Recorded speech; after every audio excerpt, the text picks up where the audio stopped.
para cualquier tipo de tratamiento que vamos a iniciar. Acá los conceptos que quiero que sepan, ¿verdad? ¿Qué es un tóxico? ¿Qué quiere decir tóxico? ¿Qué es un contaminante? ¿Qué es una toxina? Todos estos primeros conceptos. ¿Qué es un veneno y qué quiere decir toxicidad? ¿Sí?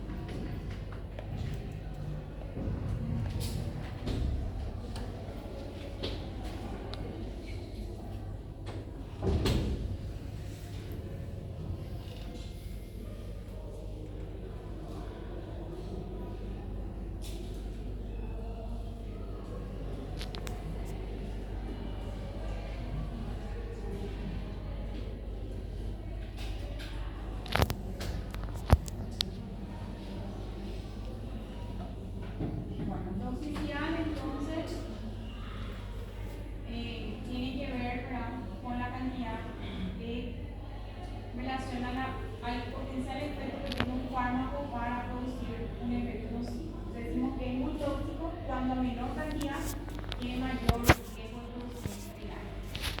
Entonces, toxicidad en la clínica producida por tema de examen brutal.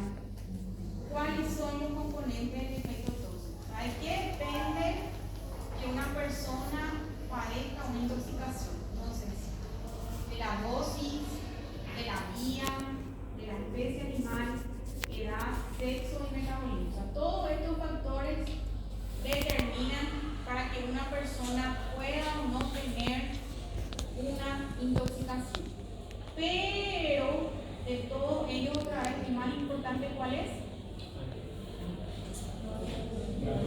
La dosis. O sea, por más que él tenga el mejor metabolismo, no consuma ningún fármaco, pero entre en contacto con una dosis muy alta de un tóxico, va a tener efecto. Entonces, sepan cuáles son los componentes del efecto tóxico y cuál es el factor más importante. Después tenemos dos conceptos también muy importantes que tienen que ver con la toxicocinética y la toxicodinámica. ¿Qué es la toxicocinética? La toxicocinética sirve para explicar todos los pasos que produce o que tiene que pasar el tóxico dentro del organismo. Entonces, ¿qué incluye la toxicocinética? Acuérdense, cinética, movimiento. Entonces, todo el movimiento que pasa, ¿verdad?, ese tóxico, esa sustancia en el interior del cuerpo. Entonces, incluye la absorción, la distribución, el metabolismo y la excreción. ¿Estamos? Entonces tienen que saber bien qué es toxicocinética y qué es toxicodinámica. Acuérdense, toxicocinética, movimiento, todo el movimiento del interior. Y dinámica es cómo, qué mecanismo utiliza ese tóxico para producir el daño. ¿Sí? Por ejemplo, si actúa inhibiendo los receptores, bloqueando, alterando, ¿entienden? Entonces, toxicocinética son los pasos, toxicodinámica, mecanismo, ¿sí? Y ahí ya habla de los pasos de la toxicocinética, la absorción, cuáles son las vías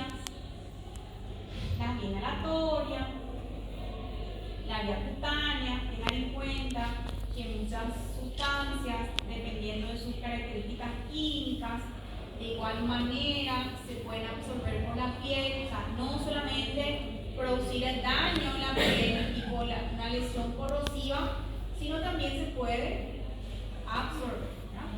Después tenemos acá otras vías: placenta, leche materna, la distribución, ya viene a ser de qué manera ese tóxico se distribuye, para la redundancia, ¿verdad? Va a depender otra vez del pH, de qué tan unidos a las proteínas y si es una hidrosoluble o liposoluble. Y acá tener en cuenta que normalmente para poder distribuirlos, ellos lo hacen unida a proteínas plasmáticas. Y la fracción libre es la que produce el efecto tóxico. ¿Estamos? Entonces, conforme se va liberando la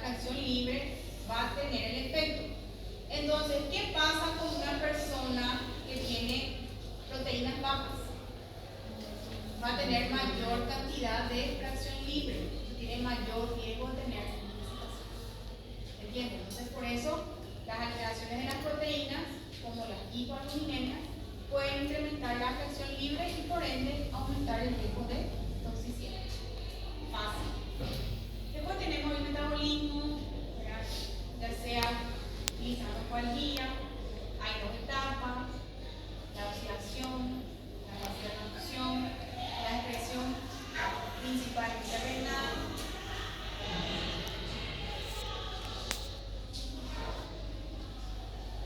Y acá todas las formas que se pueden expresar, ¿sí?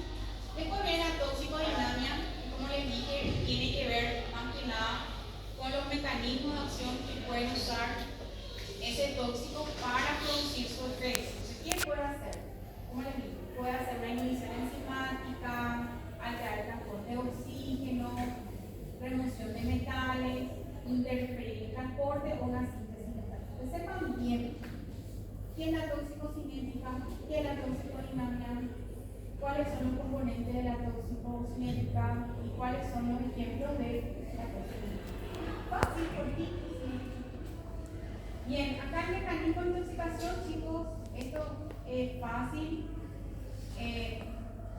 Puede ser accidental, intencional, criminal, provocación, etc. Y en el proceso de evaluación, siempre, como les digo, la importancia de la anamnesis, el examen físico, hacer nuestro diagnóstico de toxicíndrome y ya empezamos a ver los laboratorios para buscar alteraciones metabólicas, ¿verdad?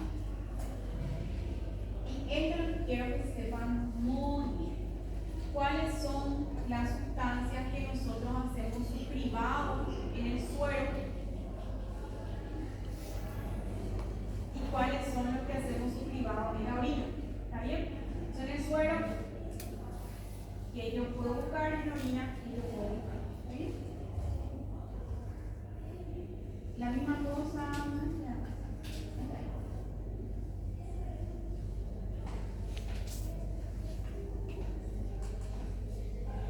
Acá lo que yo quiero que tengan en cuenta.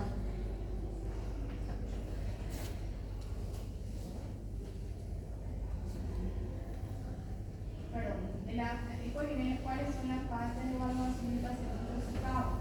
Tenemos tres fases: la fase de emergencia,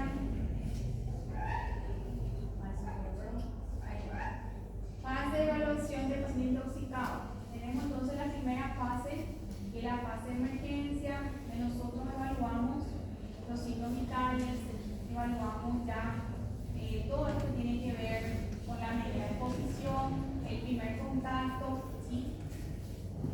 Evaluar la severidad de las intoxicaciones, etc. Entonces, tenemos tres fases, ¿no? La fase de emergencia, la fase de apoyo vital avanzado y la fase de detoxificación. Entonces, yo les pregunto, ¿qué incluye la fase de emergencia?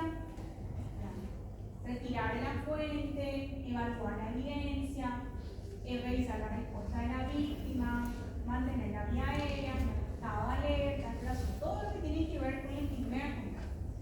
Después tenemos la fase de apoyo vital. ¿Qué hacemos en la fase de apoyo vital? En la fase de apoyo vital nosotros actuamos conforme a las alteraciones que encontramos. ¿Entienden? Si yo encuentro que tiene una alteración de la parte respiratoria, se le voy a poner oxígeno, le voy a evaluar si está con cuadros obstructivos, le voy a hacer un dilatador. Todo lo que nosotros vamos a hacer en la fase de apoyo vital es el sostén hemodinámico, circulatorio, de acuerdo a la patología que tiene. Si tiene una patología neurológica, la misma cosa. Yo voy a evaluar su escala de Glasgow, voy a oxigenar, voy a poner sonda nasogástrica, voy a ver sonda vesical, una tomografía, todo lo que yo tengo que hacer de acuerdo a la patología. Si está con un estado de hipovolemia, la misma cosa, monitorizar, dar líquidos, etc. Todas las respuestas relacionadas a la patología allá. ¿Entienden? Entonces, básicamente es eso. Y ahí nada más explica todo lo que podemos encontrar y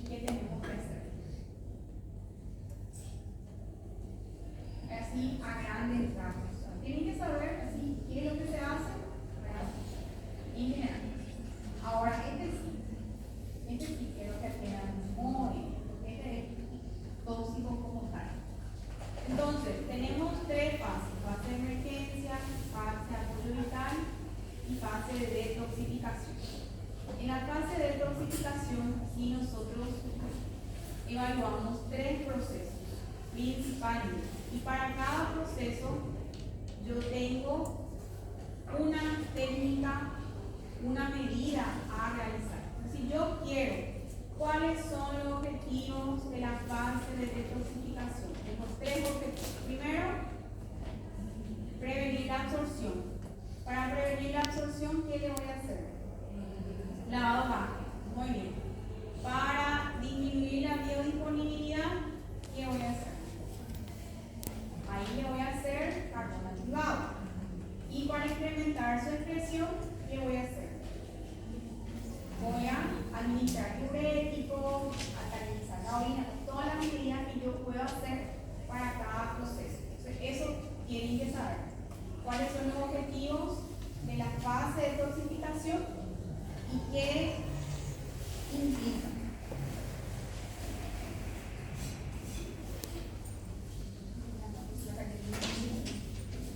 Bueno, entonces, prevenir la absorción, ¿verdad? La inducción al vómito que ya no se hace y el lavado gástrico básicamente es lo que hacemos. Y ahí la técnica cómo se hace. Después, para disminuir la biodisponibilidad, ¿qué es lo que hacemos? Usamos el carbón. Muy bien. Y para incrementar su excreción, hacemos la diuresis forzada, ¿verdad? Con diuréticos o modificar el pH, ya sea alcalinizar o acidificar. Este también es muy importante para saber en qué casos, ¿verdad? Esto es lo que nosotros estamos viendo en casi todas las patologías, ¿verdad?, que estamos estudiando de tóxico, ¿verdad? Cuando el paciente se va a beneficiar con la diuresis forzada, o sea, ¿qué características tiene que tener el tóxico para que pueda yo aumentar su excreción por la orina? Primeramente, volumen de distribución bajo, bajo peso molecular, hidrosolubilidad y no fijarse a proteínas. Eso también tienen que saber. De lo contrario, si el tóxico en cuestión no tiene estas características, yo le doy diuréticos, lo único que voy a hacer es deshidratar al paciente. ¿Entienden? Entonces, eso sí también quiero que sepan. ¿Cuáles son las características que debe reunir ese tóxico para poder realizar la diuresis forzada? Los antídotos, chicos, la definición, qué son, para qué sirven, en qué procesos pueden actuar. Y les voy a decir lo que quiero que tengan en cuenta. El cuadrito. Entonces, acá, anoten la atropina, para qué se usa, el carbón activado, para qué se usa, después fumacenil, para qué se usa, la naloxona, para qué se usa, en acetilcisteína, ¿está bien? Y también acá. Después,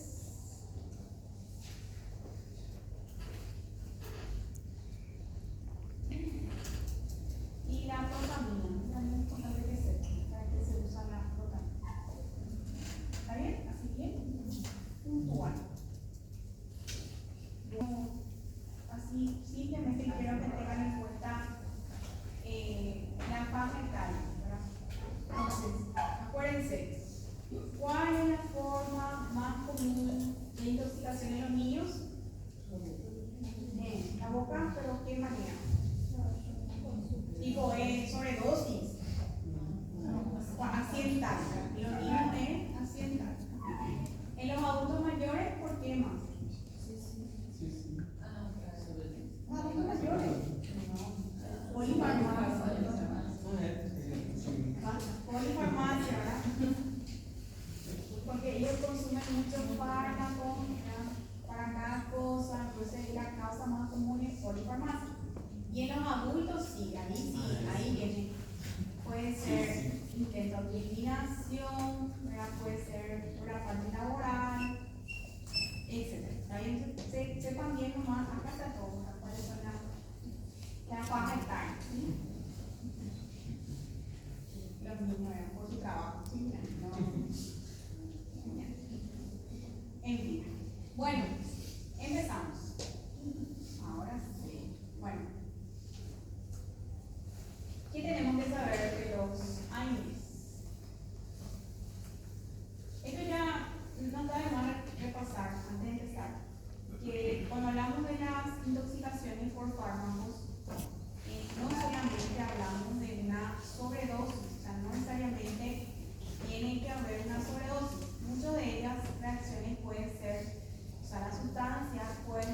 ganar reacciones de hipersensibilidad y a dosis baja, ¿verdad? O reacciones tipo idiosincrásica en las cuales no se sabe el manejo, no se sabe qué produce. Después sí, es lo que vemos en las intoxicaciones, sí, dependiente de dosis, y luego tiene que ver con las interacciones. O sea, la clínica de las intoxicaciones por fármacos no es solamente dosis dependiente, o sea, hay muchos factores que pueden hacer que. Entonces acá, ¿para qué sirve? ¿Cuáles son las clasificaciones? Acá, ¿cuáles son las principales reacciones adversas de los tóxicos? Entonces, gastrointestinal, cardiovascular, renovascular. ¿Sí? Principales reacciones adversas. Tener en cuenta también diferenciar un cuadro agudo de un cuadro crónico. Entonces, los cuadros agudos más bien son gastrointestinales. En algunos casos pueden ser alteración metabólica y alteración de proteína. En los aires no tenemos antídoto, el tratamiento es sintomático. ¿Está bien? Después tenemos los salicilatos, también importante. Acá sí quiero que atiendan bien. Acuérdense los tipos de alteraciones que pueden producir en cuanto a inicialmente produce una alcalosis respiratoria, luego de forma compensatoria puede producir una acidosis metabólica. Entonces, estimula el centro respiratorio, conduce a una hiperventilación, aumenta la producción de CO2 y esto produce alcalosis respiratoria. Como mecanismo compensatorio, aumenta la secreción de carbonato a nivel renal, hay un desacoplamiento y esto lleva a una acidosis metabólica. Eso tienen que saber. También pueden producir hemorragia, como sabemos, y otros suicidios. Acá, ¿cuáles son las formas de presentación? Salicilismo agudo y cuando es la dosis máxima. La misma cosa, no tenemos antídoto, tratamiento sintomático. Después tener en cuenta lo que es el síndrome de Rayleigh, ¿verdad?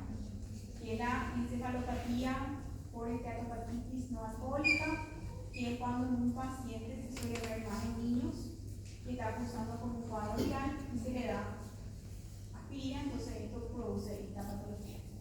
El mecanismo por el cual ocurre no se conoce, pero sí está muy bien establecido esta relación.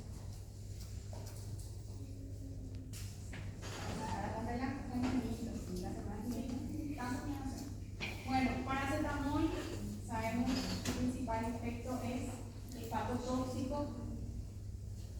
Acá, ¿cuáles son los casos de la sobredosis?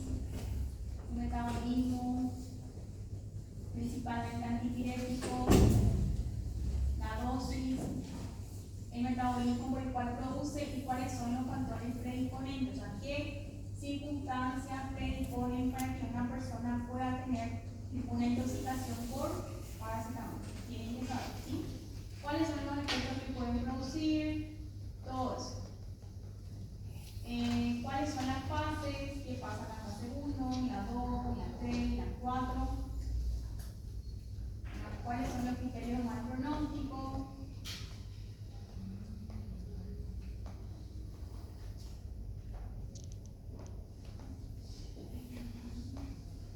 Y acá lo que tienen que saber también la dosis máxima. Por suerte es igual que el salicilato.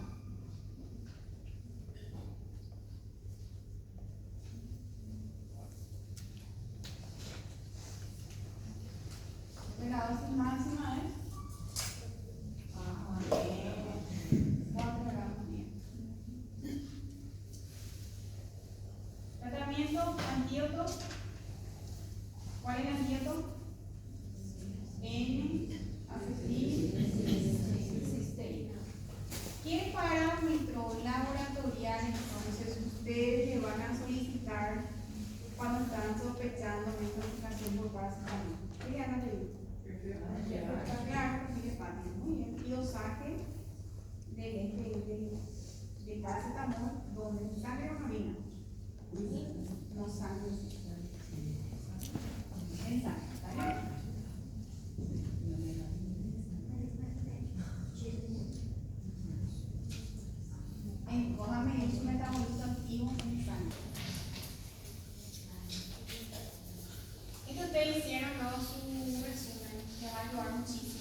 producir principalmente efecto neurotóxico, tipo cerebeloso.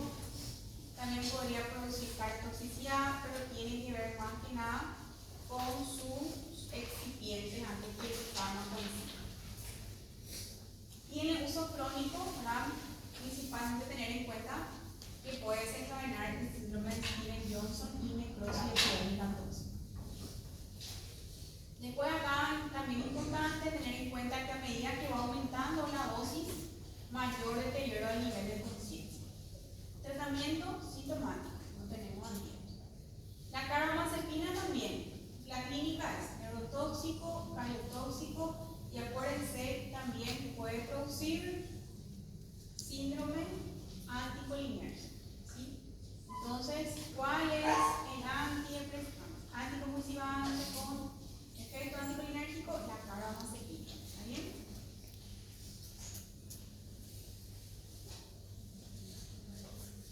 Sí. Después tenemos tratamiento también, no hay antídoto, es sintomático. Después tenemos el ácido valproico. En este caso, el principal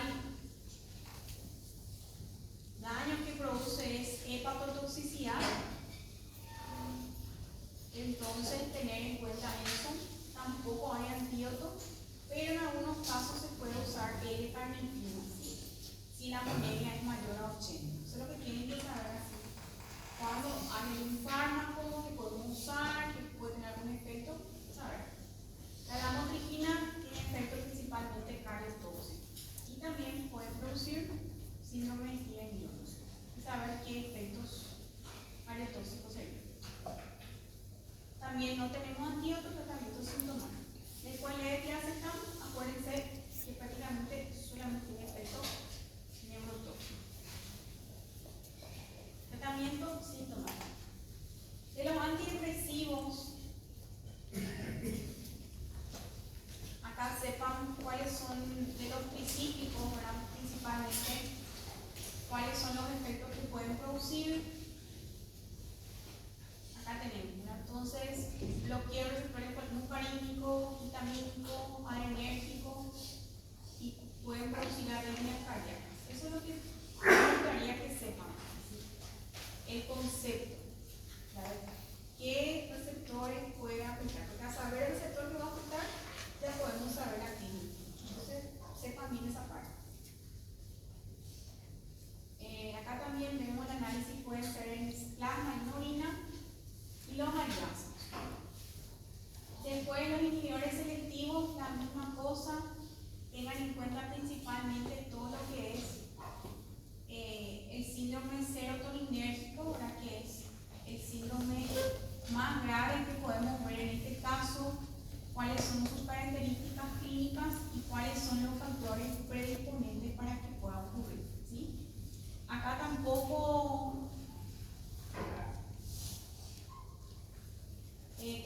no hay un antídoto específico, pero se puede usar ciprofloxacina. Si es una cosa, así como la L-carnitina, acá también en el síndrome serotoninérgico no es un antídoto como tal, pero ayuda a mejorar los síntomas. Se usa así. Vómito, colapso y coma. Ya saben, ya no punto para la especial. Bueno, la benzodiazepina, saber los usos, para qué se usan, sus objetivos, de qué manera actúan, estimulante GABA, su mecanismo de acción, ¿sí? Acuérdense eso. La clínica del paciente, acuérdense que esto habrá principalmente sedación, somnolencia, todo lo que tenga que ver con la alteración de la marcha. Rara vez va a producir deterioro a nivel de conciencia por sí, de presión respiratoria por sí solo, ¿no? Sabemos que conforman el toxicíndrome hipnótico sedante, tratamiento con, ¿cómo se llama el antídoto? Lumacentina. Después tenemos los antipsicóticos. Acá lo que tienen que saber principalmente es cuáles son los mecanismos de acción, ¿sí? Entonces, ¿de qué manera actúan los antipsicóticos típicos? ¿De qué manera actúan los atípicos? Y los principales efectos. ¿Sí? Por ejemplo, la olanzapina puede producir cetoacidosis mortal,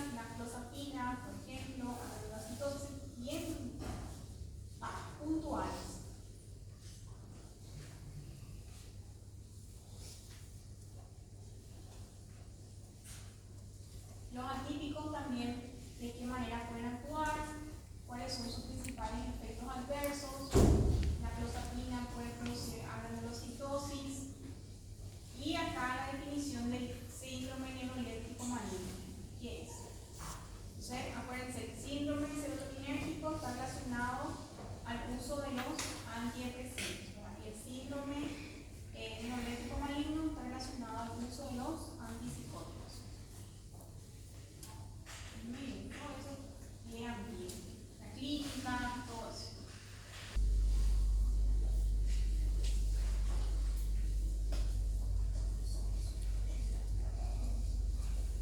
Acá el checo de los gases, ¿verdad? Tengan en cuenta principalmente cuál es su efecto, ¿verdad? Depresión neurológica en orden descendente. Sepan principalmente cuáles son los efectos relacionados al monóxido de carbono, al dióxido de carbono, perdón, al óxido nitroso y al halocano. Entonces, ¿cuál es la principal clínica de estos fármacos? Estos sí pueden producir inconsciencia y insuficiencia respiratoria. Entonces, acá tengan en cuenta cuál está asociado a necrosis hepática, el acutano, cuál puede producir arritmias y hablemos del óxido nitroso.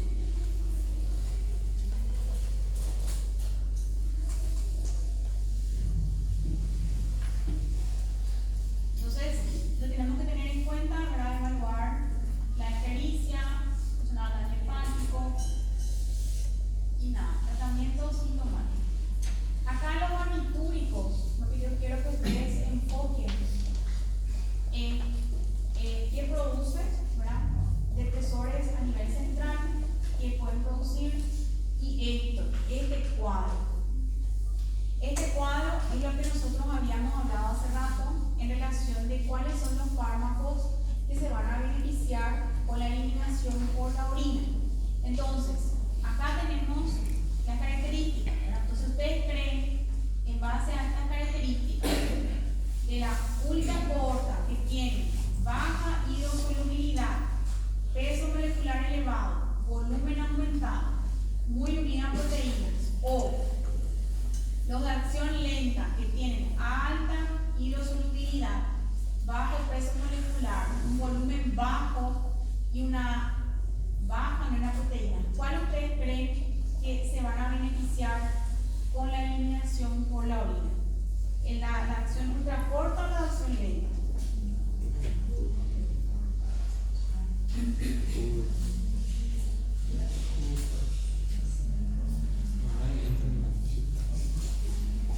¿Qué piensan? Hasta ahora no piensan mal. ¿Es lento?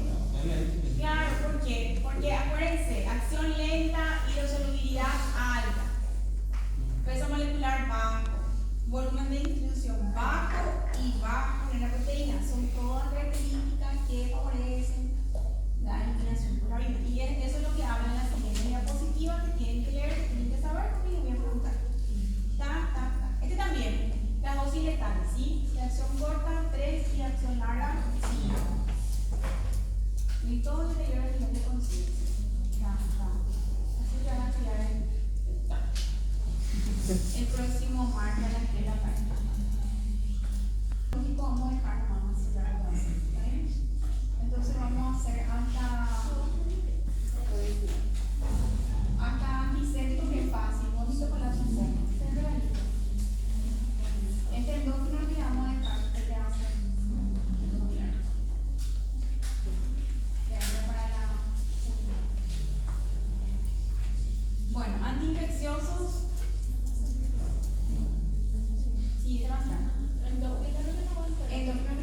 Jr.